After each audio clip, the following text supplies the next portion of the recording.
Good to see everyone. I think we've all met almost here. The good news for us is that last week we won the Knight Foundation's News Challenge for the data map. And so the data map is a site that we've maintained since 2010 to document all the flows of personal data. Nice. Your turn. Ken Carson, attending in a new role. I've just retired from the Office of the Vice Provost for Research as of January, and I'm transitioning over. I want to be active here and also at the Berkman Center, where I'll be a fellow. Great. I'm Jin Zhang. I work with Latanya here at the Data Privacy Lab on Technology Science, which is the journal that we launched here, as well as the research network that we also have associated with that, and also it's helping out with the data map and other projects. The list gets longer and longer. Hi, I'm Adrian Gropper. I'm a Chief Technology Officer for a not-for-profit called Patient Privacy Rights. I do a lot of work on access, transparency, and standards and policies around personal data, particularly in healthcare, but other places as well. Hi, my name is Jisoo. I work with Latanya on this research project, and I'm excited for the new data map endeavor. And yeah. I'm Sean. I work with Latanya in the data privacy. So I'm Adam. I'm a fellow here. I'm just working on the edits of my manuscript of the Big Health Data Bazaar, which is a book about the whole trade in personal basic data.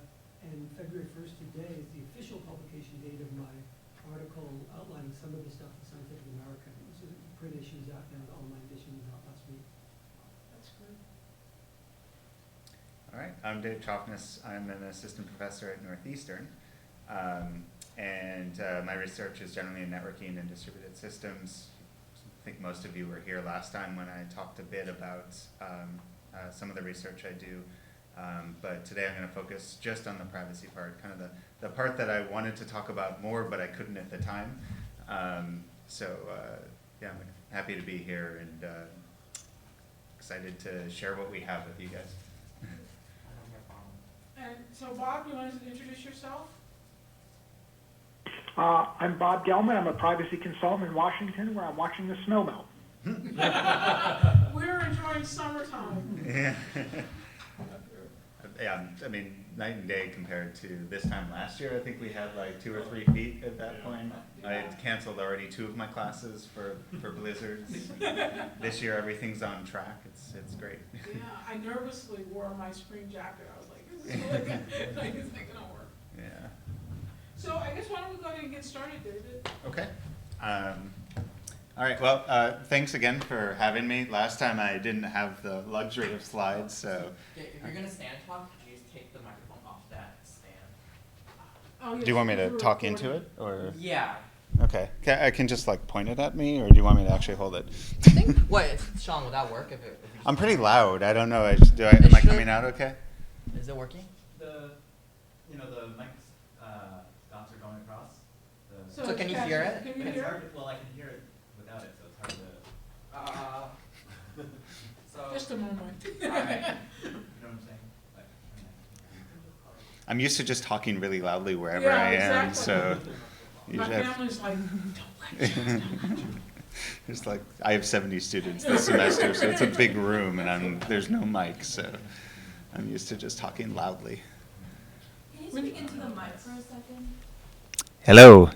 Okay, yeah, so I can definitely hear it when you're like up close like that, but I don't think it's picking up when Well, let you're him talk Okay, from a I can, distance. you know what, maybe Or I'll you just sit. sit. Yeah. Awkward as this is. I apologize. It's okay. Is this better? Yeah, so that works. Okay. All right. So I'm going to be more fidgety than usual now, I think. But so today I'm going to talk about Recon. This is our system for both revealing personal information that's being sent out by mobile devices and allowing users to do something about it. So the motivation for this work is probably familiar to most of you here. We all love our mobile devices. In fact, most of us have them out on the table right now. We love them because they're always connected to the internet, and they have all kinds of interesting sensors that allow me to do things like, get directions here from Northeastern, figure out where I should get food for lunch and get coffee before this started. All of these things that we love, we just pretty much can't do without these devices. But there's sort of a downside to this, which is that there's all kinds of personal information about us that these devices are tracking and then making available to apps. And so the fundamental question that we've been asking with this work is basically what kind of information is being sent out by our devices, who is getting that information, and of course, if you're unhappy with what you're seeing, what can you do about it? So let's start with the very central question. What the heck are our apps sharing about us? This was the starting point for this research project. It's going to sound very familiar to work that is that's been done in the past couple of years with Latanya's group. And that is the simple approach is that you do controlled experiments where you seed these devices with very conspicuous PII. And the idea here is that if you grep, basically just search in network flows for any of this information, it's very unlikely it's going to be there by chance. So it probably means that the app has gotten that information and is sending it somewhere else. So we did this in a slightly different way in that we looked at the top 100 apps across all the app stores, as opposed to just focusing on those that we thought would be likely to send out information. And the main reason we chose the top 100 is we were just trying to understand the apps that would probably have the most user impact. So we did this for iOS, Android, and Windows Phone, and I put in bold the ones that are not Android because the vast majority of studies out there just look at Android, because that's researchers are I guess they generally have no trouble experimenting with Android, but iOS is really locked down, and well, Windows Phone I don't know that anybody uses, but we figured we'd add it just for fun, as we were able to get our hands on one. I also want to point out I'm not going to talk about the numbers specific to this, but we did some comparisons between doing these manual tests and doing another approach that's done typically for Android, which is automated tests. So you have a program that sits there and opens an app and randomly touches things or randomly enters text into boxes to try to get the app to do something. As you might guess, if you think about how most apps work, particularly those where you have to log in, random touches and random text is not going to help very much. And so they tend to see a very small fraction of what apps do. So we have experimental results that show just how big that gap is. I'm not going to cover that today. I just wanted to make it clear that as painful as it is to make your grad students or undergrads go do this work of manually testing hundreds of apps, it has a really big payoff in terms of what you see. Okay, so the key question, how frequently is PII leaked? So that's what we wanted to answer, and what you see up there are 3 different color bars for 3 different OSs. So blue is the App Store, red is Google Play, and orange is Windows Phone. And then we group the PII into different categories. So on the x-axis, you have things like user identifiers, contact information, location is obvious, credentials that corresponds to usernames and passwords, and then device identifiers, so the things that are used for tracking a device. On the y-axis is the fraction of apps that are leaking that kind of personal information, and we just wanted to understand what was already going on. So what we found is that basic tracking, which is to say associating your location with a unique identifier that's associated with your device, that's pretty common, particularly with the device identifiers across pretty much every OS. Lots of apps are collecting that information. So what we also found, though, is that there's a significant fraction of what we consider pretty sensitive information. So things about you, like your email address, your gender, and particularly your username and password, we see this information being sent out. And I should mention, we see it being sent out in plain text. So of course, when you log into something, your password should not be in plain text. But we see several cases of this. And I'll talk more about those later. But the key takeaway from this graph, from just this initial study, is that this kind of information leaking is pervasive across all the mobile platforms and the most popular apps. So we could see pretty early on there's a problem here to solve. And I think usually when I show this to average users, they maybe aren't surprised, but they aren't happy. So this is not something, this is not a status quo that I think people like. So one question you might ask is, why are we still stuck in this situation? We've had smartphones for more than a decade at this point, sort of modern smartphones like iOS and Android devices. But there's been almost no progress in terms of improving our privacy. The closest thing we've gotten recently is the newest version of Android will allow you to selectively allow permissions for certain apps. But you still generally don't have any way to audit what they're doing, and most users generally don't have any idea what the apps are doing. So what I'd argue is that the main reason this is the case is because we generally can't see what our devices are doing. They're just kind of blind boxes. And the other thing is they don't give us much of an ability to do anything about it. We have pretty locked down OSs in the sense that we can install just any app we want. And generally those apps are closed source, so there's no real auditing. Just to sort of focus on this problem, I'd argue the main reason for this is this severe locked down state of affairs. So I liken it to walled gardens inside gated communities. So the walled gardens are the OSs. You can only install certain apps that are officially approved by the App Store. You have no idea what those apps are doing. The gated communities are the carriers, so the networks that carry our traffic, typically the cell ones, generally don't give us the ability to see anything in our traffic, whereas, for example, in your home network, you generally do own your home router.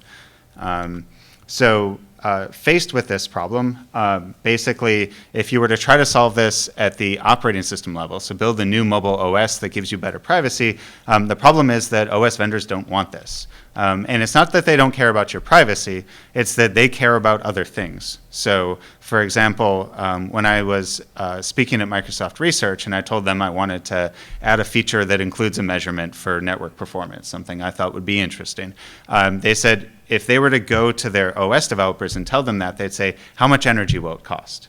Because they're concerned about minimizing the energy that the OS consumes. Because if you think about it, the whole job of the OS is just to let the apps do what they're supposed to do and then get out of the way. So telling an OS developer they have to include privacy it's definitely outside their mental model of what they're supposed to be doing as an operating system. And then, of course, I could go out there and modify an OS any way I want, but then probably no one's going to be able to install it, because if you want to install my custom version of Android, then you have to root your phone, and I can't even touch iOS. I have no idea how to get features into it. Another approach might be that you say, okay, I'm not going to have any traction with the OS. Let's put this functionality into the network. So, for example, I can configure my home router, so when I'm at home, then it will check my network traffic and make sure that information isn't sent out that I don't want sent out. And the problem with that is that it'll work at home, but not necessarily in another network, like the Harvard network or AT&T, which is my carrier. So as we're roaming around, this doesn't, these types of functionality are hard to make portable and at least universally available. So that's sort of the set of challenges. And faced with this environment, one opportunity that we found is that pretty much every mobile device out there gives us a way to address these challenges through a layer of indirection. And those who are familiar with computer systems research, all you ever need is another layer of indirection to solve any problem. In this case, the layer of indirection ends up being a VPN. So the idea here is that instead of trying to root the device to install software that does something with network traffic, just use the existing support for VPNs to tunnel traffic somewhere else. And that somewhere else can be a proxy server that in this case, we control. And then at that point, we can observe the traffic and we can interpose on it. We can do things to it according to what users want. So that's the approach that what I'm talking about today is built on. The system is called Metal. I love alliteration, so this is using the middle to metal with mobile. And it might get a little confusing, and I'll try to make it clear throughout, is that the title of this talk is about the system Recon. Recon is built on top of Metal. So I'll talk a little bit about Metal just to give you context, and then I'll go into what Recon does. So I should mention all of this is IRB approved. People are using their own phones. This isn't like I had to root a phone and install a custom OS and hand it to them. We currently have, I think about, the last time I checked, around 500 people had signed up for this because we got a bit of press since the last time I was here. And so far we've allowed a little over 200 to use the system just because we didn't want to deal with all 500 at once crashing our everything. So that's the system, and how it works is that a phone will connect to a VPN proxy. This is what I've already described to you. And this VPN proxy is sitting on a Metal server, so the thing that's running Metal. And once a user connects, we can look inside of a database that's essentially telling us what are the policies pertaining to this user. Essentially, what does this user want us to do with their network traffic? And that can involve things like packet filtering, so we can block certain traffic. One of the first applications of this was actually ad blocking for the entire device. People really like this incentive. Advertisers do not like this incentive. So we've moved away from that, particularly as we got a much more advanced privacy filtering system that didn't require blocking ads. But nonetheless, it's still a feature we quietly support, and it's one of the reasons people like it.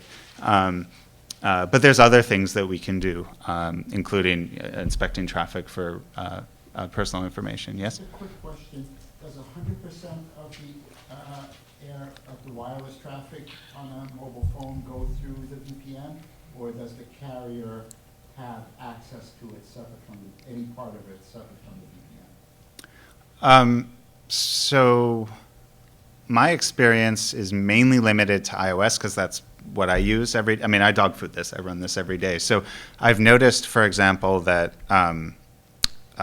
sometimes iMessages can be sent, so iMessage and other Apple services are actually able to use both interfaces, Wi-Fi and say LTE at the same time, which basically no other applications are allowed to do. And the VPN only works for one of those interfaces. So I found that even while the phone is, say, disconnected from the VPN, iMessages will get through, which means it's decided it's using the interface that doesn't have the tunnel attached to it. So the bottom line is, no, not everything goes through the tunnel, but it's not something the carrier controls. It's really based on what the operating system decides to do when routing the traffic. I should also mention VPN support on mobile devices, though it sounds great and simple, in practice it is miserable, particularly on Android. Because when you start looking at it, like if you treat it like any other, say, Linux system, you start seeing what they're actually doing and how broken it is. There's tons and tons of bug reports about all of these VPNs. And the OS vendors seem to have very little incentive to fix them. We've sort of worked around a number of these things, but I'd say basically the amount of data, like the fraction of users' data that would end up getting routed through the VPN is probably high 90s, but it's not going to be 100%. And so, how much slower is it going through your VPN than not using your VPN?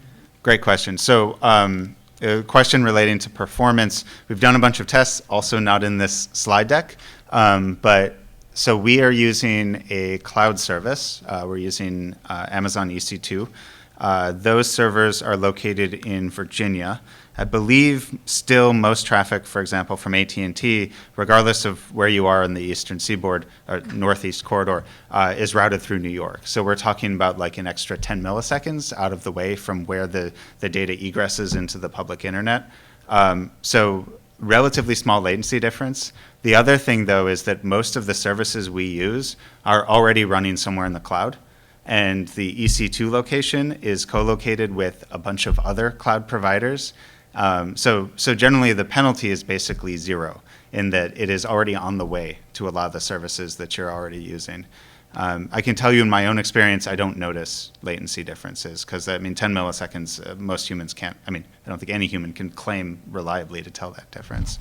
And then throughput, battery life. Well, throughput is not something I've ever noticed being a problem. It does consume a little more battery for encryption. But then again, if you want that extra protection, which I think a lot of people actually appreciate, having a protected connection, it doesn't come for free. So if you run it always, like if you have a phone constantly blasting traffic until the battery dies, it'll eat your battery 10% faster than if you didn't have VPN enabled. But most people don't do that. So usually your phone lasts a day at least without a VPN, and it'll still last a day with the VPN. So to be sure this is working whether you're on your home Wi-Fi network or on LTE, wherever you are? Correct. It's exactly the same, and the only difference is that there might be certain services like iMessage, which are already encrypted by Apple. Yes. 12 ways from Sunday. Yeah. Maybe, but pretty much you're capturing everything, and Yes. the carrier isn't getting anything that you are not capturing. Correct. All they see is VPN tunnel traffic, IPsec traffic, which is actually useful for another project for detecting differentiation, net neutrality violations, but I'm not going to talk about that today. Since if you want to hear about that, I'm more than happy to come back, and I have a whole other deck related to that. But it ends up being an incredibly useful tool for telling if there's application-specific policies, because you defeat any DPI by tunneling your traffic. And so deep packet inspection. So things like T-Mobile's Binge On are they're deciding when to lower the bandwidth available for an application based on detecting what application you're using.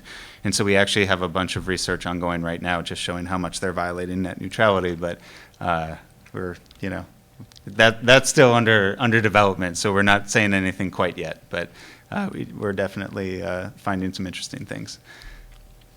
Okay, great questions. Any more at this point? Okay, good. So you have a device. No matter what network it's on, it's going to tunnel to this VPN proxy. We're going to configure some services for you, and these services we wrap together and call it a metal box. This is just a little play on words for those who aren't familiar. Metal boxes are things like NATs and firewalls, and so this is our own custom one for users to meddle with their own traffic. And I put a controller down there, so there is a direction of research that focuses on what happens when you have multiple services that you want to run on the same traffic, and order of operations matters. For example, let's just say one of the things you want to do is you want to encrypt and you want to check for personal information. Well, if you encrypt in a certain way that afterward the module looking for personal information can't read the original text, then obviously that's the wrong order to do it. You should do it in the other order. So there's sort of dependencies that can become interesting there, but I won't talk about any of that. Just to give you an example of what I'm talking about. Whoop, yes? That may have just been feedback, I think. Oh, okay. So to give you an example of how this works, here's a screenshot of an Android app. It's like a little basketball game, and like many apps, they have a little ad there. What happens once you do the filter that blocks ads, that device-wide ad blocking, you see the exact same app, and the only difference is that you don't see the ad for Microsoft Surface, which, as I say, and even at Microsoft Research, nobody wants a Microsoft Surface. So, that's just an idea of how that works. And just to be clear, we don't see this as just having one instance running. We actually have multiple, and we can drop these pretty much anywhere in the world where we can run a VM. And that way, we do have European users, but we haven't done this yet. But if we want to improve performance for European users, we can drop a VM in Europe, and then they'll all connect to something that's relatively nearby. We can also use existing services, like Amazon makes it simple that when users do a lookup on the domain for a VPN proxy, it will direct them to the closest one. So all of these performance issues can be mitigated by techniques like this. Would you have some improvement in the sense you're not downloading that ad? Oh, here? The ads, you're going to improve the download speed, right? Yeah, so you would use less data, for example. There's been some studies about how much the ads are costing you. I've never been impressed in terms of reading a study that says, oh, this is a huge amount that you just saved by not downloading it. I think we tend to do other things that dwarf usage, like watching YouTube videos.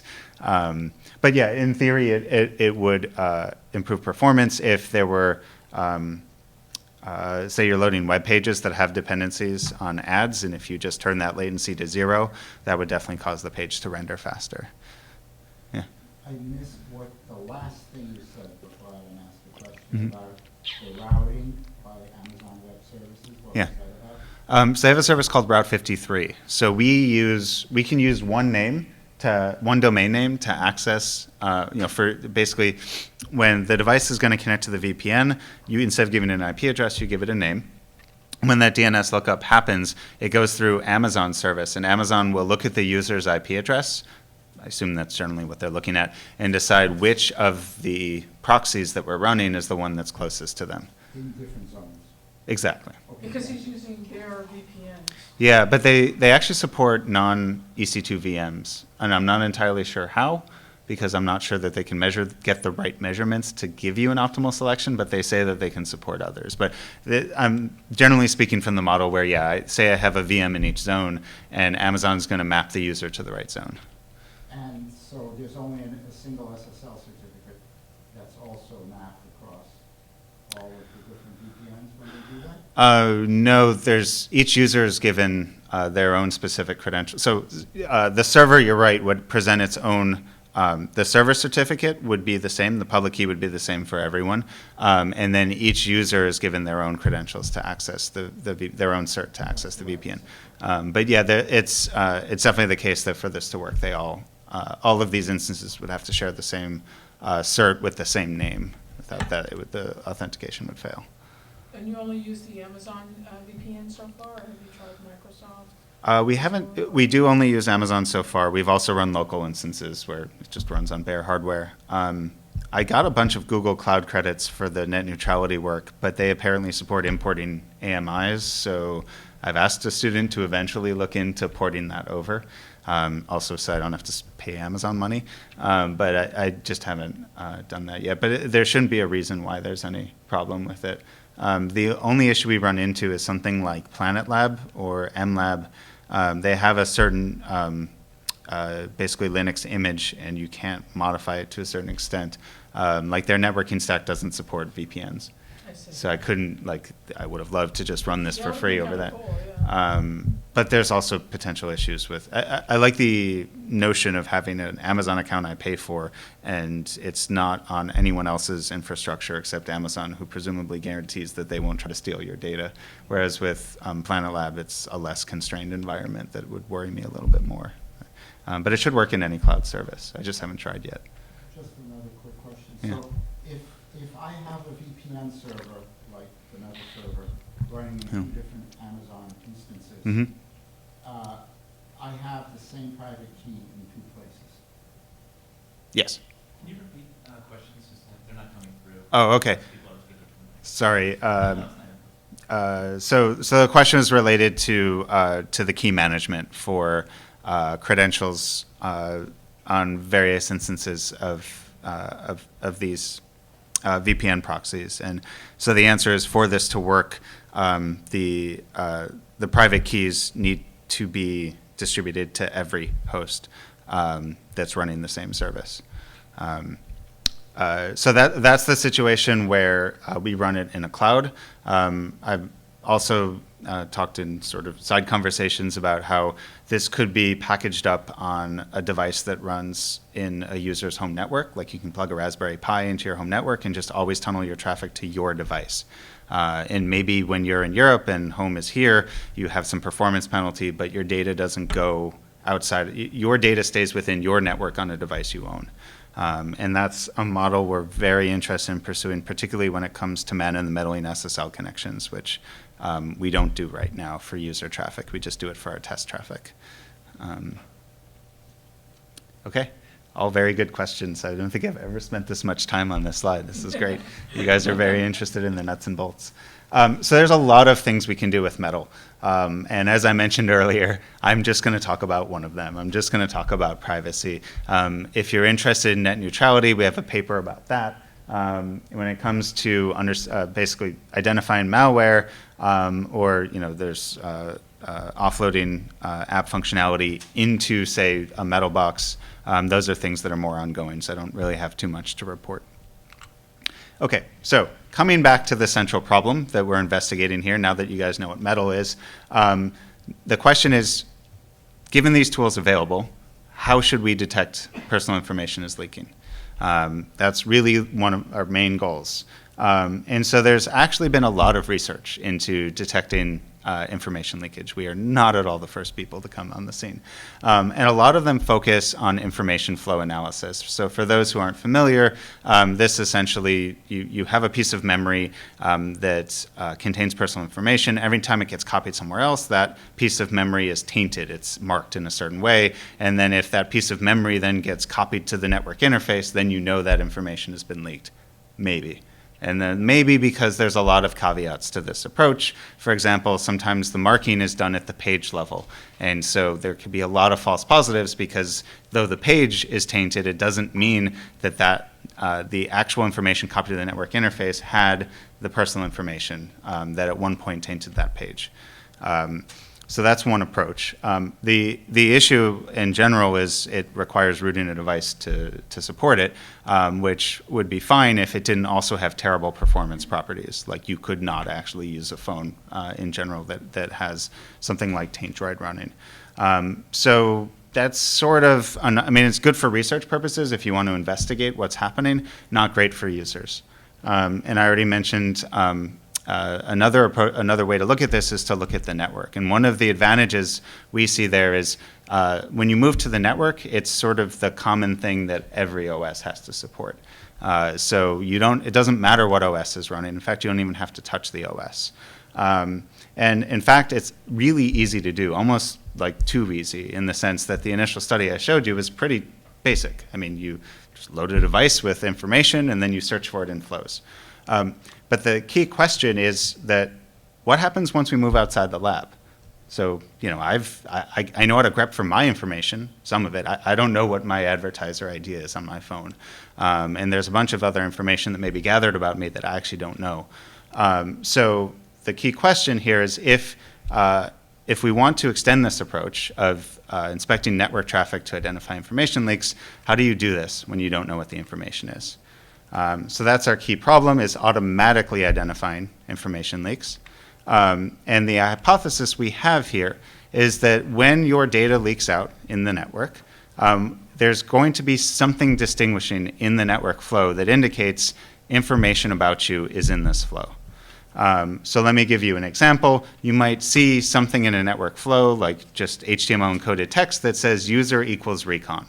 And if you see that text, that might be a key indicator that, you know, when you see user, when you see email equals or things like that, that all you have to do is just search for these terms, find what appears after that term, and then you're done. And that's certainly a sort of the most reasonable thing to do if you don't know anything else. But what we find is that if you just try to come up with a list of identifiers, you end up having huge false positive and false negative rates. And that's, of course, because there's nothing in the internet that says you have to leak data according to this format or that format. And in fact, different application developers are, of course, independent from each other and choose keys completely differently. So ID equals, for one developer, might be your email address. For another developer, it could be an ephemeral session ID that really essentially has nothing to do with you or your personal information. So what we propose instead is to actually try to learn something about the structure beyond just simple key value pairs that indicate that a network flow is leaking information.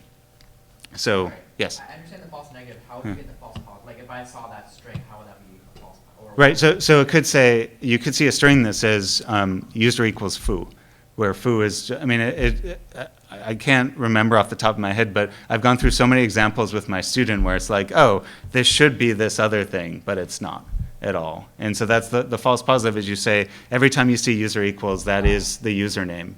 And in fact, when you look at enough cases, you're always going to find counterexamples. Yeah, so this is part of my theory about the internet, that if you look long enough, any theory you have will be disproven.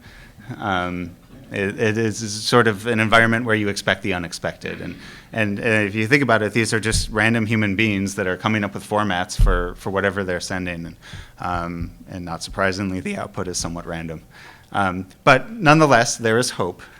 So our approach is to use machine learning classifiers, which of course, for those of you who are familiar with machine learning, means statistics. I'm just going to use statistics to figure out when it seems like information in this network flow information about you is being leaked.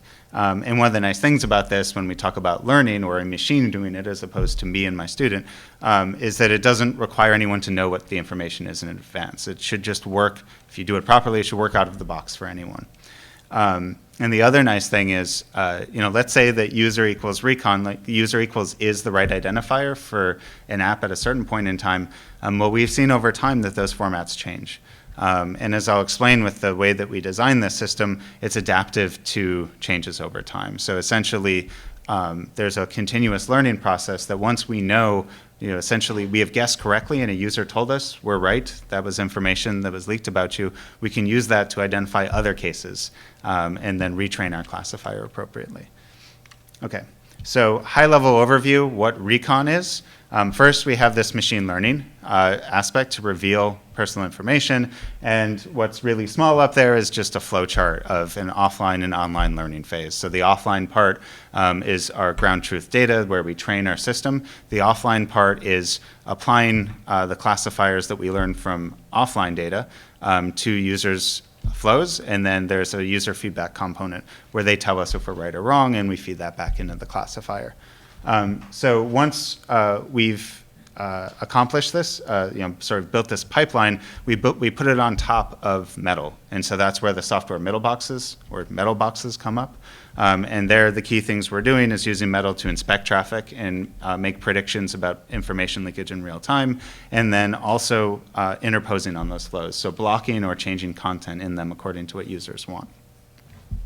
And to make this really OS agnostic, this is all web-based in terms of the way that users interact with this. So that way it works today on every major platform. I've been using it on my iOS device for over a year now. Okay, so just to give you an overview of how the system works, and then I'll go into some of the details. So what users can do, what I'm showing on the right-hand side is sort of a dashboard of all of the information that we've seen leaked about you. And so in that red box are all the different categories. You can see password, first name, gender, email, zip code, the list goes on. All of these kinds of information. Below it, we have a little description. It's like, why should I care about this information? Because I think for most users, an advertiser ID maybe doesn't ring home as to what exactly is going on. And then we'll show them what we predicted. So down here you see full name equals Jack Goodman. I have no idea why my student chose that, but hey, is sent to Ghana.com by the app named Ghana. So it has sort of all of the information about who sent what and where. And then there's a little drop-down box that allows you to tell us if we're correct, we're incorrect, if this information is not about you, because sometimes it'll pick up names that are not yours. So we can say it's not about you, or I don't know. So sometimes I don't know what my tracking identifiers are, and so I'll label it I don't know. But if I see that same identifier has been leaked, in this case it's not showing it, but it'll tell you how many times it's been sent. And if you see it's been sent a lot of times, then you're starting to get the idea that it's a tracking identifier. Okay, so that's sort of a basic aspect of the dashboard. And then after you've labeled it, say correct or not correct, another thing you can do, which is not shown here, is tap in this area, and that's where you can specify, say, blocking it,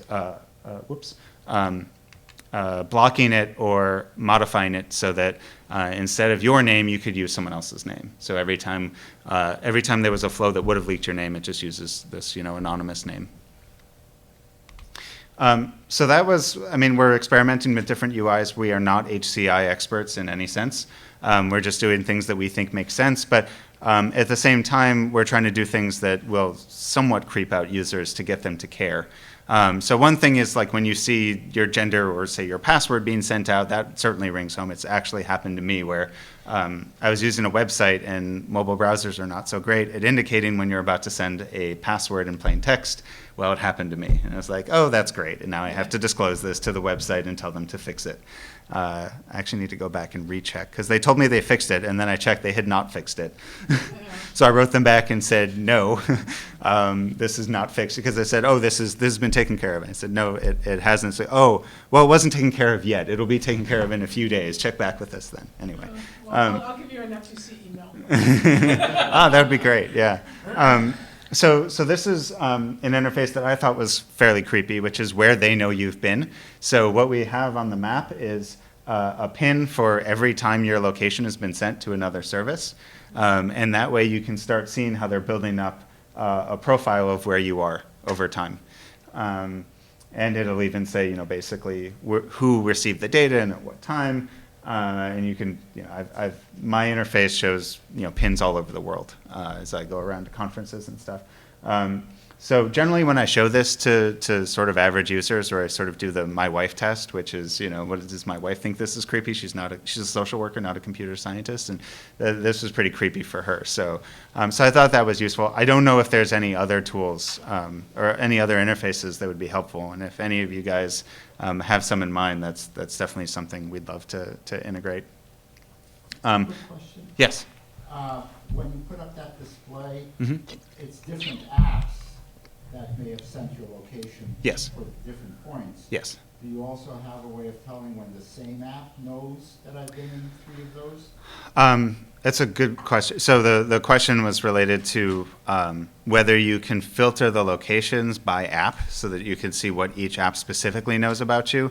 And the short answer is we could do that, but we don't do it yet. It's something that I've asked my student to do, but you notice I'm using the singular, and there's a lot of aspects to this project. And I've asked her to do a lot of things that haven't gotten done yet, but I'm not unhappy with her progress. She's just one person. So that's it would be nice to have more people on this project, but that hasn't happened yet. So I mentioned before the kinds of things that you can do with controlling flows. So we have some basic functionality right now, which is just basically block or modify certain types of data. Something that we would like to, and we can randomize identifiers as well. We can do other things where users don't really have to know how to do it, say course in your location, so it just says you're somewhere in Boston, some central point in Boston. But there's more advanced techniques that are not ready yet, like let's say that you want to use the mobile internet posing as a person who's completely different from you. What different ads do you get? So, for example, if someone, there's other studies going on that have shown that if you download a pregnancy app, you're going to start seeing a lot of ads for diapers and everything related to that. So, do you want to see what kind of ads you'll get when you look like someone else? Or maybe you want to actually kind of just be hidden among a crowd of random people. So, can you provide this property that when you use the internet, you look the same as K other people? And that should, in theory, hide some of the information from other parties that try to collect it. Okay. So that's the overview of the system. I wanted to sort of, since particularly there's some visual components to this that I could build and show you, I wanted to give you that overview. And now I'll talk a little bit about how we built it, how well it works, and some interesting results, because this is a running system, and now that we have a significant number of users, we found some interesting results.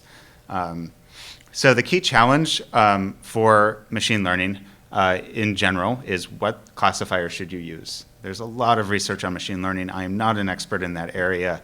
And so we approach this sort of using a shotgun model, shotgun approach, which is try them all and figure out what seems to work best. Now, aside from picking a classifier, independently you have to decide how you're going to train it. What data do you give it? And as I mentioned before, we have this nice manually generated data set of information leaking from the top 100 apps in every store, and that became the starting point for training the system. And one thing that comes up is we need to be careful what features we feed into this classifier, because if you use a bag of words approach, which is what we do, you essentially break a flow up into, each component is just a different word, and you throw all this stuff at a classifier, it's going to start making false inferences. So we need a way to throw out stuff that we are reasonably certain has no impact on prediction. And then the last part is, how do you know that you're doing well? So There's a number of ways we've compared with other approaches, including information flow analysis that's supposed to have better data than if you're just sitting in the network and literally have no idea what users' information is. You're just guessing, but with strong statistical confidence, because that's machine learning. And then the other way that we evaluate this is in terms of getting user feedback. So we know, because it's machine learning, it's not going to be perfect. And by having a user-driven component, we can that way make sure that when we are wrong, we have a chance for users to tell us and to fix the system accordingly. Okay. So the approach we use, like I said, we use controlled experiments as ground truth, and it becomes a text classification problem. Assume you have a network flow that looks like this. You have getIndex.html, you have a question mark, and then you have a whole bunch of HTML encoded stuff. Most of you have probably seen this in a URL. And the question is, when you see a big chunk of data like this, how do you distinguish things that are not about me? So some sequence of numbers, foo equals bar, those are not pertaining to me in this example, from those that do. Like, whoops, it just went too fast. Okay. My thing is having a mind of its own. What is going on? It's possessed. Okay. So I was trying to say is that, which is that the highlighted parts are about me. So the feature extraction approach we use, is it going to behave? Okay, so far it's behaving. Must have just gotten stuck. So the bag of word model means that we chunk up each one of these pieces into a word, and then we try to associate these different words with information that we know ground truth is in the flows. So that's the high-level model. I'm not going to go into too much more detail about what bag of word is, except that it's really as simple as you think. Like, any of these things could be a feature. And for the cases where we know that there's information being leaked, when we train it, you replace the information that you know is personal information, you replace it with a random string. And that prevents the classifier from learning simply that a name is being leaked when you see Choffnes, because that's too specific to me. What you want to learn is name equals is the thing associated with it.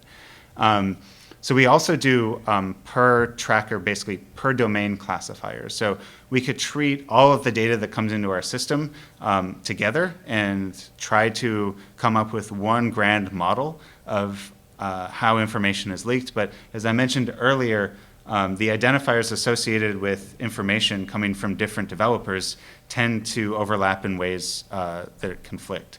And it's hard to train a single classifier to understand those differences. So what we observed is that typically traffic going to a single domain was probably written by the same team. Sometimes that team is literally one guy, but I mean, it's the same person generally that writes that code, and so we'd expect it to be consistent, but not necessarily across domains. So if we have enough samples for a domain, like Google Analytics, we'll just train a classifier specifically for that one. If we don't have enough data, because it's a domain we haven't seen before, or there's just few samples, we do have a general, sort of last resort model that we use that has some predictive power. Okay, so that's an overview. We use the Weka library, which essentially allows you to throw all of your data at every classifier that's known to man to be reasonably effective. And we just saw what happened. So instead of pounding you with graphs, this is not working anymore, I will just tell you the result, which is in terms of classifier, what we found is the decision tree classifier ended up being the best trade-off for us in terms of speed, accuracy, and one last thing that doesn't tend to come up often in papers, which is we needed to understand what the heck it was doing. And if you use something that's just, say, a matrix of weights applied to features, it's pretty hard to interpret that. And most people, when they look at look at what you've done, and they're trying to understand if it makes sense, they want to see something like a tree that they could, sort of visually traverse, and not so much a matrix, a confusion matrix, which just ends up confusing them. We trained the classifier using both data from real users and our controlled experiments. And I've talked about some of these other features. Let's see. So this is, sorry, an extra slide. So this Next phase, I'll talk about the evaluation of this system, so basically how well it works. So at this point, I've sort of told you we're going to throw machine learning at this problem, and we found some stuff that seemed to work well. And the question is, how well does it work? So what we did is we trained our system using tenfold cross-validation. How many of you know what cross-validation is? Okay, so for those who don't, this is a mistake I made on an earlier submission. Don't use machine learning terminology around people who are not machine learning people. Because cross-validation is a term that you hear it and you're like, yeah, I kind of know what that is. But then when you try to evaluate whether you've done this right, whether someone's done it right, they're like, we don't know what you did. So that led to narrow rejection. But nonetheless, tenfold cross-validation means you take your testing. So anytime you're doing machine learning, how do you know you're not over-fitting? Essentially just learning how to detect the things in your training set and nothing else. And the way you do this is you divide up your data sets, you train on a fraction of it and test on another. So tenfold, so the standard way to do this is you break up your data set into different folds.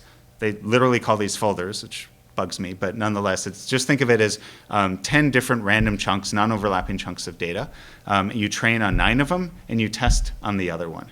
And you do this 10 times. And then you find the average result. So this essentially gives you some idea as to whether you're just training for the data you've seen or whether it has predictive power for data you haven't seen. And there's a lot of ways, a lot of research into how to do this right, but we've also looked at 5-fold, so basically train on less data. Results are pretty much the same. So that's what we're doing, and you already have the key takeaway, which is we get really high accuracy this way. So high that most people, when they see our results, are like, wow, that seems surprisingly good, so why does it work so well? So one thing is the per domain classifiers, and I have to admit that even though I'm showing you an example of a decision tree that has many nodes in it, a lot of them are pretty simple. That for a specific domain, it's just like key equals value, and you can generally find out things that way. The main advantage that we have with our approach, instead of just hard coding this, we learn it. So we don't have to manually update every time an app decides to change. We can use a system that automatically learns those formats. But there are cases like the one I'm showing on the right where things get kind of hairy.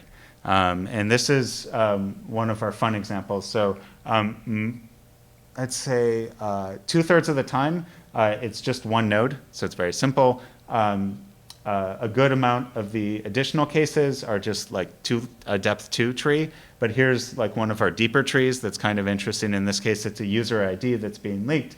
And if you look at the leaves, blue negative means that it's not leaking information. Red positive means that it is. And you see this sort of weird contortion that has to happen where, for example, URID will indicate that information is leaking. URID actually means that it's not leaking. So if it appears, then it's negative, but if it's not there, then it's positive, as long as you've seen get image and AUID and this thing. So you have all these basically IDs and other strings that are giving you a hint as to when an ID actually means that information is being leaked and when it means that it's not.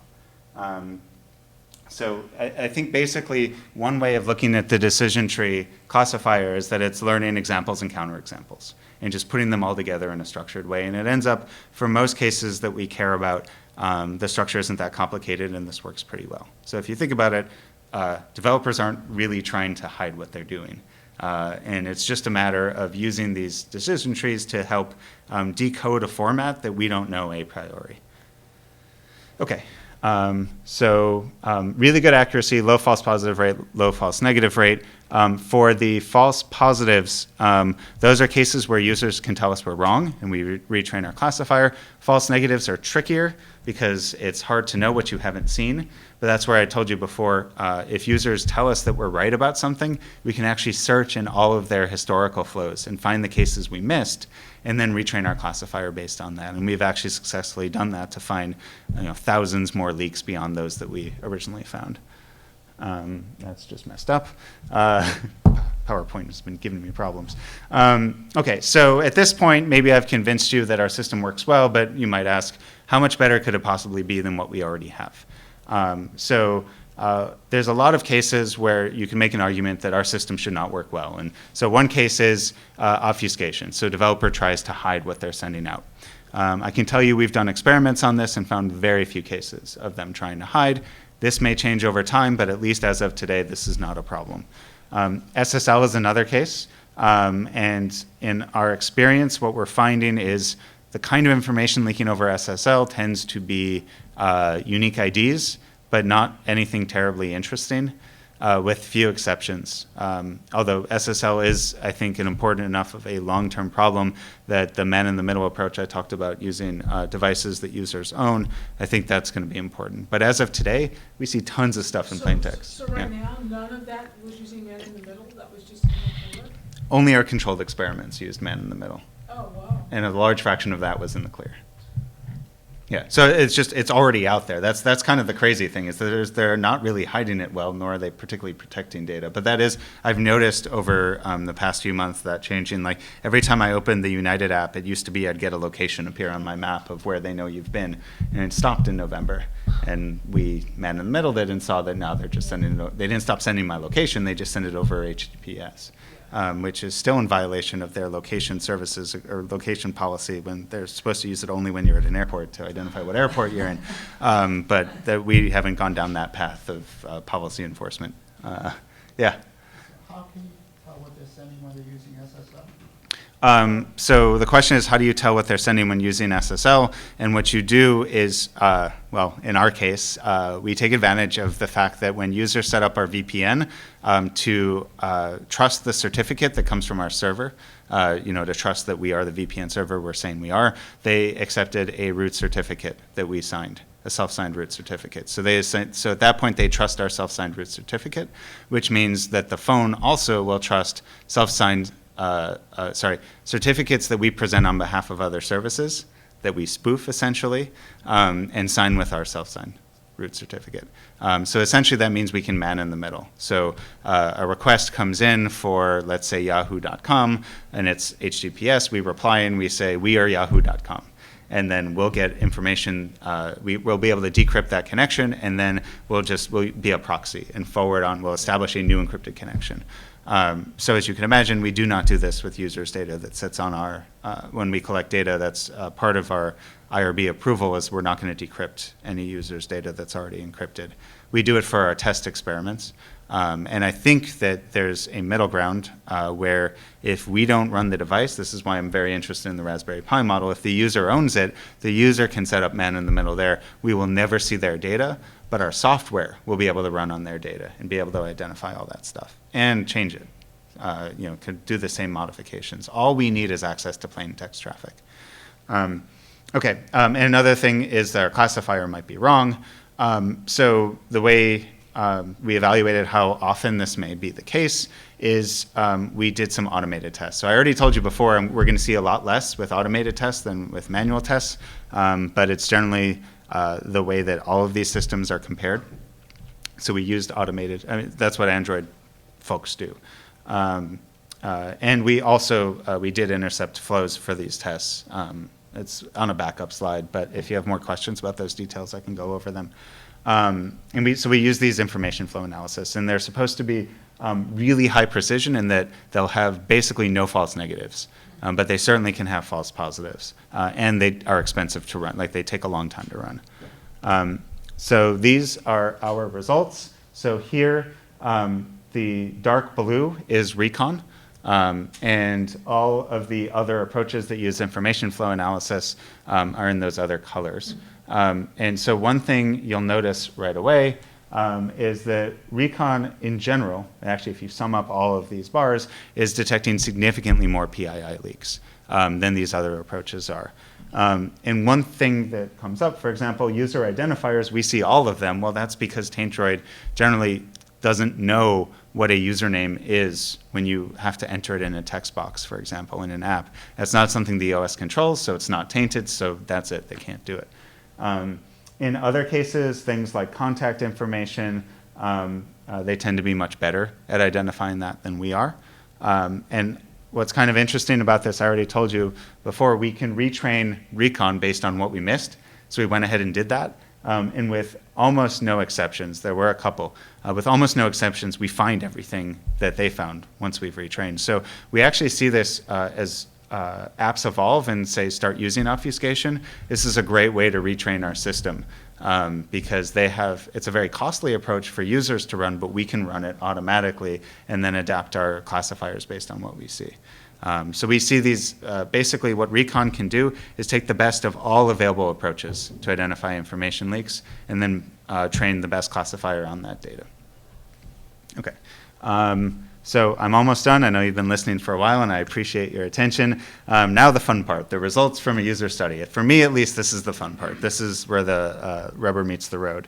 So I'll give you some aggregate results, and I'll pull out some interesting cases. So this is an IRB-approved study. As of last week, we are up to 239 users. We have a few hundred more on the waiting list. As you can see, actually more iOS than Android devices, which probably says something about the bias in the users, probably being mostly American as opposed to the rest of the world where Android dominates. Clearly this is not a one OS solution. This really does work across OSs. We did a small survey among users, mostly at Northeastern, sort of a friends and family survey, those who we could really convince to complete the survey, asking not only what they thought about the system, but if their habits changed in response to what they saw, because we wanted to make sure we're not designing the system in a vacuum, where we're providing all this information nobody wants. I should say there's even better studies out there that were presented at PrivacyCon in terms of users saying that they actually want more privacy. They're also resigned that there's nothing they can do about it. But this sort of coincides with those results in that most of the users who were, so we only got 20 responses, but most of them said, we got 26 responses. Most of them said the system was useful, and they actually changed their behavior in that they saw that certain apps were leaking information about them and they didn't like it, so they stopped using them. We found lots of PII. So far, I asked my student last week where we were. So far, 14,000 cases, 6,700 of them have been confirmed by users. So we're getting a lot of good data from users. We're finding a lot of interesting stuff, like, for example, credential leaks. A significant fraction of those have been verified. I'll talk a little bit more about that in the next slide. We have sort of some aggregate stats, which is on a per user basis. iOS devices seem to send out more information than Android does. This is a bit of a biased sample that I don't know how to control for. This also doesn't include HTTPS traffic, right? Correct. Okay. Yeah. Like I said, it's a biased sample, and I can't even tell you how biased it is. It's just sort of an observation based on the data we have. I'm personally not too surprised. As much as we've heard about Android being bad and what apps can do, iOS gives no transparency into anything. So I sort of see this as an environment where most researchers haven't looked, so they probably haven't addressed a lot of the problems in terms of unexpected information leaks. So, for example, we see, a recipe or cooking app is sending out your location. It seems like they don't need that. They don't need to know where I am when I'm cooking. Sorry, did you have a question? Yeah, just how many apps are represented in these results? How many hundreds of apps? What are we up to now? It started with a closed set of 300. I'll show it a couple of slides. You can go to a web page where we update all of the apps that we've seen leaking information. So it's more than 300 now. I just don't know off the top of my head. And then it gets even more confusing because a lot of leaks we're seeing are also happening from websites when you're using your mobile web browser, which is a different kind of app where we don't want to just blame your browser. It's really the site that you're visiting. So we have a whole separate page where we track this. We started focusing on apps and very quickly realized that, in fact, tons of information is being leaked over the web, which, of course, has been well studied outside of mobile devices. But I don't know that there's been as much focus on what's happening when you're using the mobile device. Right, so we found a bunch of apps leaking gender information for reasons we have no idea. NPR app is one of those that was leaking my gender.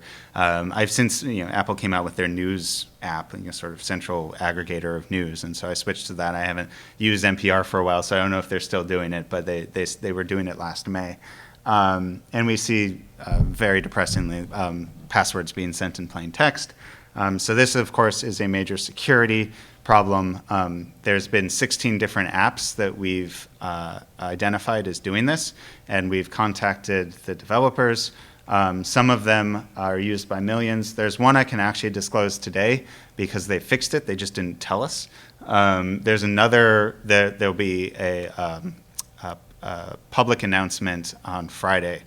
We've worked very closely with them to make sure that they could reach out to their users and make sure that they upgrade to the latest version before this becomes public knowledge. So the one I can tell you today, you may have heard that Match.com was not protecting passwords on their website. That was a little less than a year ago.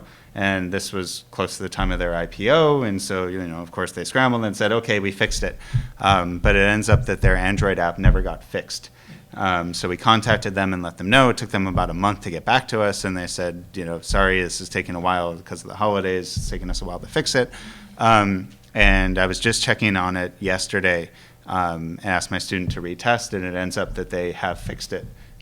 They just never told us, so we figure now that it's fixed, we can go ahead and be public about that. So we haven't made any press release, but on Friday when we can reveal the other case, which is an app is very popular among medical professionals, that will also mention Match at that point. But yeah, so I mean, these are issues that have real impacts, particularly the case of the app used by physicians. When I saw it, I knew what it was because I have physician friends, and I knew the impact of physicians' credentials being possibly compromised. So we worked very closely with this company to make sure that they had ample time to push updates to their users, and so now they're comfortable with going public on Friday.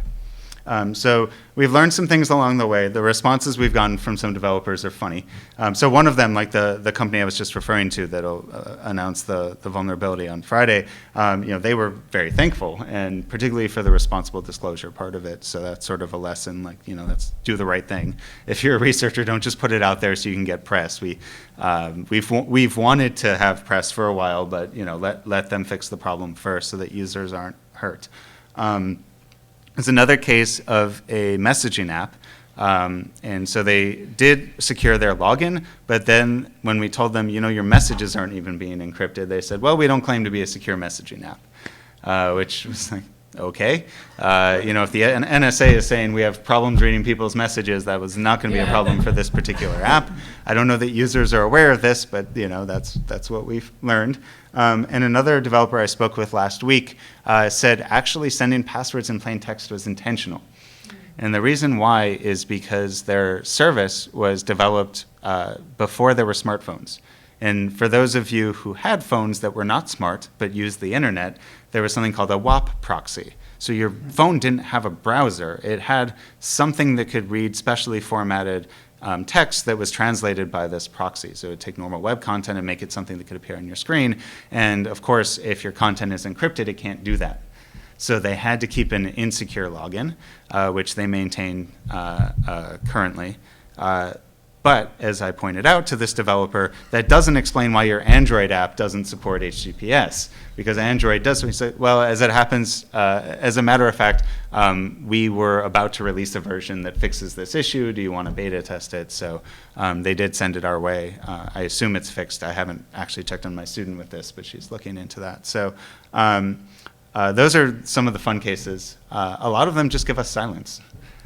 So some of these are small apps, maybe not surprisingly, but some of them just don't respond, which is unfortunate. But after some period of time that they haven't responded, we're going to be public about it. So because at that point, it's not a matter of protecting users anymore because the app developer is making no effort to do so. So the best way to protect them is to be public so that users stop using that app if they care about, or use throwaway credentials or something like that. When apps are available across the different operating systems, do they tend to be equally leaky in either iOS or Android, for example, or?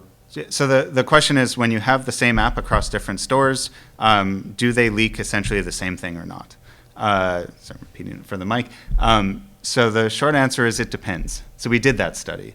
And for those that were in common, generally if they were leaking just one thing, it was kind of the same thing across all of them. Like, in Android, the unique ID for tracking is called something different than what it is in iOS, but they would try to get at the same thing.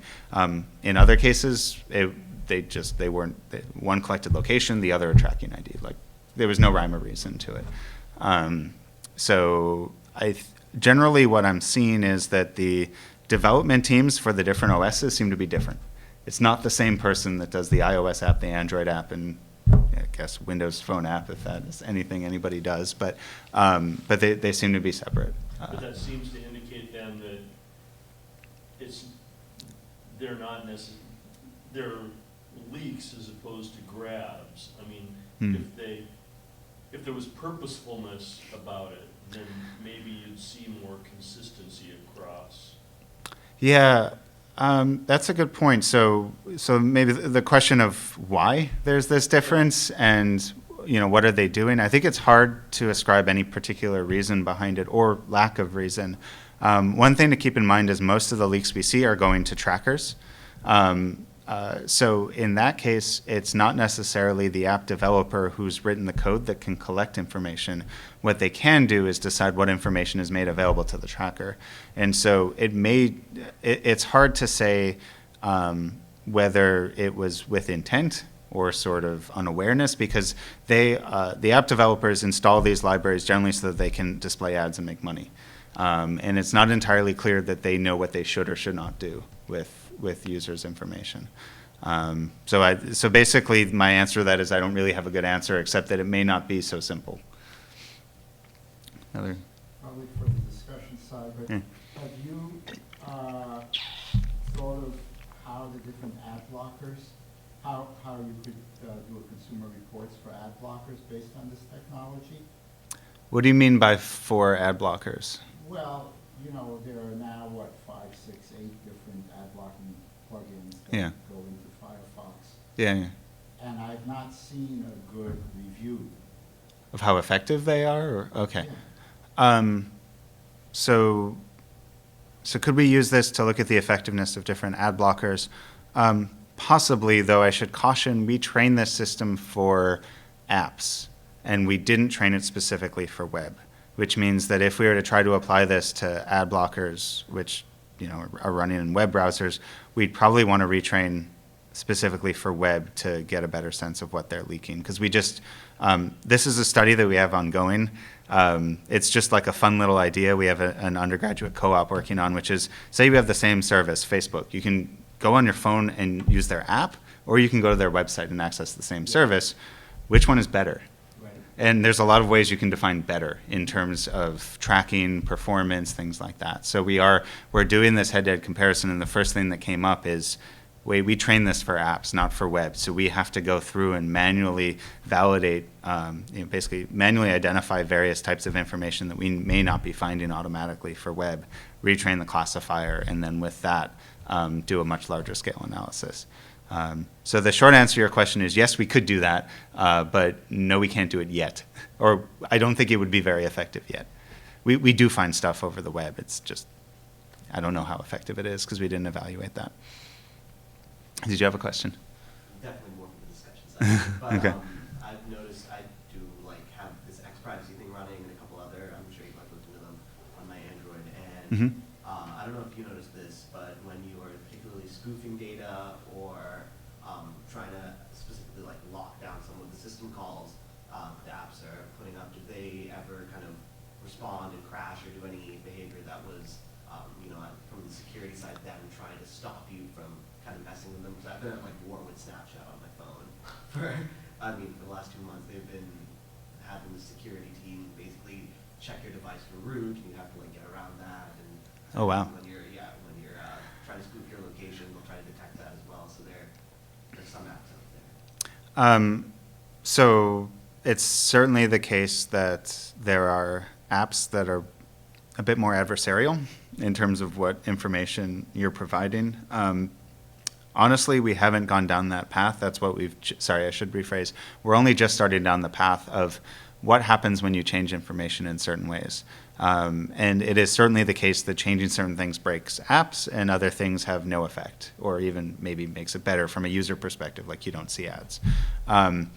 But what we're trying to do is automatically identify what changes are essentially allowed by an app so that users like you don't have to fumble through this and fight little wars against apps. Instead, you can imagine a menu of different things that we could try. And we can automatically, sort of as part of our process that's separate from users, try all these different things for all these different apps, and the ones that work are the ones that will suggest to users as viable ways to hide your personal information without breaking functionality. And generally, and I don't know exactly what you've been trying, but generally try to do it in a way that the app won't. Well, it's compliant with the protocol that they're already using for conveying information. So, for example, if Snapchat is trying to make sure you're not spoofing your location, maybe one way to do this is if you're already in the network, you've already escaped their logic, their client-side logic that can do any validation. The problem is if they use a PIN certificate, we can't man in the middle. It's not a problem per se in that it is improved security from the sense no one else can man in the middle of your traffic, but we can maybe say this for the discussion, but the little piece I'll say here is I think that we have encryption backwards for certain things, and that certain companies are using it to hide things from us instead of using it to protect our data from eavesdroppers. And if we're in an environment where that's what they're using encryption for, then I think that it should not be allowed, and that a valid response to that is to block any traffic. Essentially, users should have control. This should be a user decision whether your information is encrypted or not, and how it's encrypted, and whether it'll accept certificates that you trust, signed by authorities you trust. And basically, I think it's a very different model than what we have today, and there'd be a lot of roadblocks to implementing that model, but I'd like to see that world where essentially encryption is used is something that users control, as opposed to something that is unilaterally decided by others. For another day, this thing that you just mentioned is called HIPAA, and it has long been used. It has so long been used to keep users from knowing how their data is moving around the data map, that it's now become the subject of congressional inquiry. Mm-hmm. The reason it might be worth us talking is that this is something that I'm actively engaged with the Office of Civil Rights in how HIPAA interprets encryption and the introduction of encryption that's owned or controlled by users. So this is very much in play right now around RESTful APIs for healthcare as an interpretation of HIPAA. Yeah. Keep your fingers crossed. Yeah, that sounds interesting. Yes. So you told us in a very tempting way about what metal is. Yes. Can we use metal, or is it not really ready for prime time yet? Oh yeah, you can use it. In like 2 slides, you'll see the link. And so Recon is built on Metal. What you're really signing up for is Recon. Nobody uses Metal itself. It's just a platform. But that's how we have the few hundred users. Anybody can sign up. There's just a waiting list. So if you want to be moved to the front of the line, you just need to send me a personal email, and I'll tell my student to send you an invite. But for the other few hundred on the list who found it through other, like articles that were written about it, there's been this wait. And by the way, I write for popular media sometimes, and when you're really ready, not for 500, but 5,000, 50, 5 million, whatever, then I could write about it more widely. Great. Because it's always this problem of how do you deal with your phone, and it's one of the most complicated privacy issues, right? Yeah. Well, I think that's what we're gonna talk about more in the discussion, right? Yeah. So maybe I'll just kind of quickly go through this so that. No, I think he has more stuff. Okay. Just a couple more. So last time I came here, I had a discussion with Tanya about how we had sort of aggregate results, and naming names is something that's a little more useful for, say, policy regulators. So we took that advice to heart. And in fact, you can right now visit the website to find this information. Just a couple examples, what it shows. You can sort this and filter it in all different ways. We have the default is filtered by my custom leakiness score. So essentially, it's a combination. It's a weighted sum of how bad, like how personal or sensitive the information is that's being leaked, how many times it's leaked, into how many different parties. So things that I tend to associate negatively tend to appear at the top, particularly password leaks, and then things that are a little less sensitive appear towards the bottom. And you can search by OS, search by app. But just an example here, Facebook. While you're using the app and you're visiting various sites, usually this is from news or articles that are linked from within Facebook. I assume most of the PI they're sending is over the encrypted connections we can't break. But nonetheless, so we show a summary. Here it's leaked 150 instances of PII, ranging from your name, tracking identifier, GPS location, and zip code. You can see who it's being sent to, and there's the leakiness score of 700. So for reference, they're not leaking your password, but they're leaking information to such an extent that it gets a higher rating than leaking your password, which is 500 points right there to your score. So that's like the iOS version of an app, and of course we have other cases. Here's an Android app that you may have heard about, the super bright LED flashlight. All of these flashlight apps are terrible. They're just there to steal your data. I mean, look at the list. It's all tracking identifier. Look how many places they're sending your information to. 132 times that we've seen it, and it's the 10th most popular Android app, apparently. So you can go to this website, you can enter any of the apps that you care about. Obviously, if they're not leaking data, they won't be there, and if users aren't using it, they won't be there, and it's kind of difficult to disentangle these things. So it's a limitation. I don't know entirely how to address, except that we have controlled experiments where we know certain apps are not leaking things. But nonetheless, if you are using an app and it's leaking something, it'll be in that list. And there's some password ones in there too? The ones that have already been fixed, and then once we've gotten to the point where we can do public disclosure, then they'll be added as well. So right now, Why do you put that responsibility on yourself? it's just a community standard that if there's a security vulnerability, typically it's 1 to 2 months you give a developer to fix it before you make it public, so that it's harder for attackers to take advantage of it if they aren't aware that it's there. Well, I mean, as opposed to just give it to the regulator and let them go be developed. To the regulator, because I don't know regulators. Oh. So if that's a proper channel, then I'm sort of happy to go that route. But this is something. This area of research is relatively new, in that the privacy aspect has only been going on for about the past 2 years, and so. Yes, if you have other advice as to what's the best way to approach these things, I'd definitely like to Can know. I ask a question? Sure.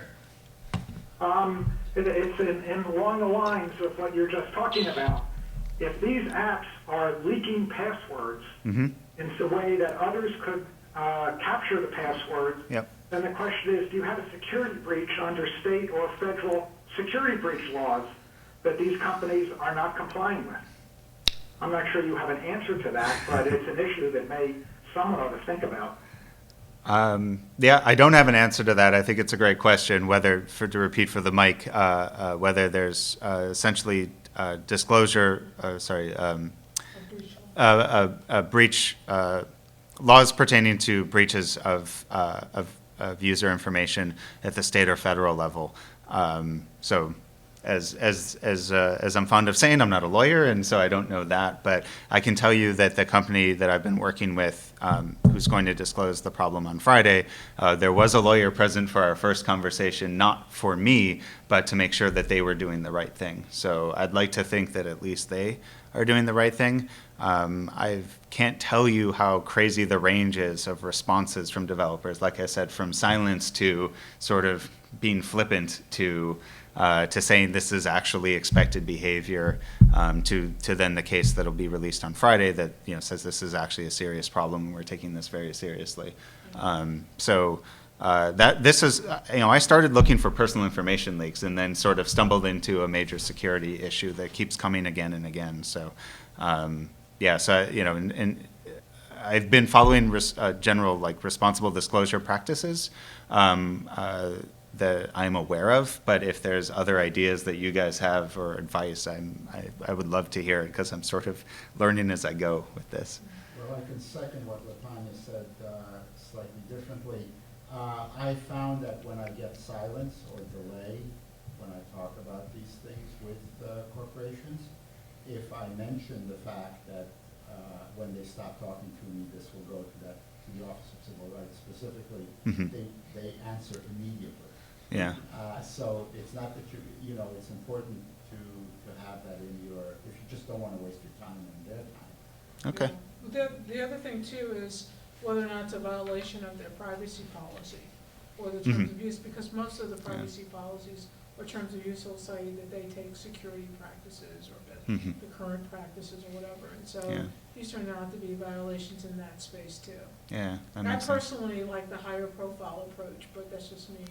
I like it too. I'm just concerned. I mean, like I said, when I go back to the case where I know it's health professionals and they are an incredibly, they're a vector of attack that has really sensitive access to information.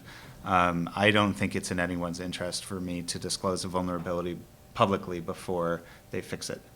And not only fix it, that they went out and did multiple campaigns to get users to upgrade.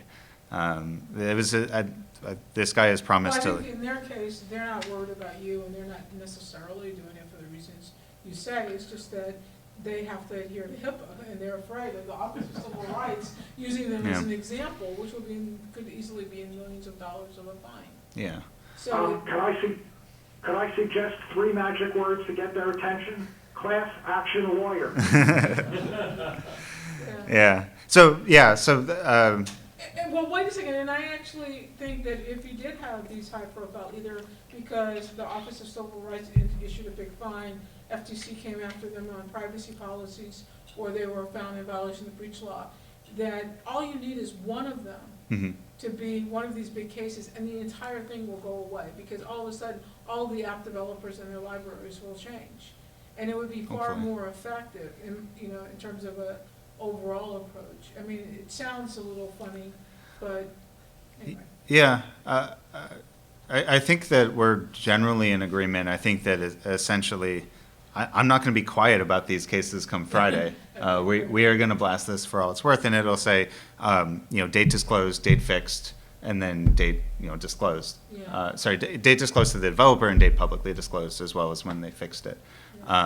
So all of that is there, and we have the traces. If this is something that that leads to fines because it was a violation of a privacy policy, I don't think that the fact that they fixed it doesn't change the fact that they violated the policy. I have the data that shows it, so I don't know if I don't know how things work from that perspective. But at least my mental model is that that being public about this still doesn't save them from.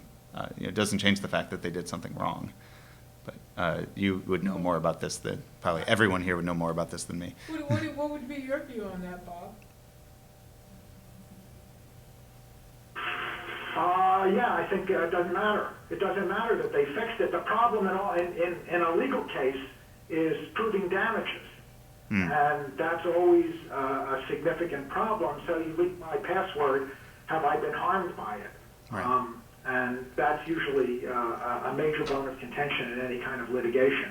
A regulator, like the FTC or OCR, wouldn't care that you fixed the problem necessarily. They might still do something to you for the fact that you did it in the past. Well, I'd like to think they would be softer, but. Yeah. I just know that it's through magnification through those services that it'll go away. It's more likely to go away Yeah. in a big way. Like lots and lots of apps are likely to get cleaned up as a result of that. I hope so. A lot of these apps, like Ghana was leaking passwords. They're an Indian company. They also were completely breached in terms of their internal databases, so it didn't matter that they were already leaking everything else in plain text. And they're obviously, as far as I know, outside the purview of the U.S. federal government, and I don't know what, the Indian government I don't think has the same enforcement policies. So I would love to believe that they would all go away, but I also, as a realist, I think over a long enough time scale, these things creep back in. Not because of malintent, just because people who write code are, they're not always good at what they do. They don't always think things through. We obviously, as computer scientists, need to train better people who go out into the field and become these developers. And from my perspective, I would love to see an event that did lead to big changes, but I would still always be vigilant. And that's why the tools that I tend to focus on are ones that involve improving transparency in addition to control. That it's not enough to just show things once. You want a continuously running system to monitor whether things have changed and if they've changed in a good way or a bad way. And that's part of what this app report is about as well, so that anyone can see anything they want about any of these apps. You don't have to use the system. And there's a web report version, so you can go to those pages. How many apps are covered in that report, do you know? Hundreds. I just don't Excellent. have the exact number off the top of my head. And the last time we ran it was early January. Like I said, with my one student, I'm metering out her time. So I'm hoping to update it at least monthly. And it requires some manual effort because we don't want to, part of it is a classification problem of which app did this flow actually belong to, and I will not get into the nitty-gritty details of that. However, there's other cases like the password leaks where there's a security issue where at least our policy so far has been not to disclose publicly until we've given the developer a chance to fix it. But that is a policy I've used because that's what I see being done in the security community for other types of vulnerabilities. And I talked to other researchers who do security stuff and they seem to agree that was the right thing to do. They also say if you don't get a response within 2 months, do whatever you want because they've shown that they don't care. But if there's a more effective approach, I'm all ears. So this is my last slide anyway. There is a website where you can go to sign up. And if you want more immediate access, then email me directly, and I can make sure that you get credentials sent to you. So that's it.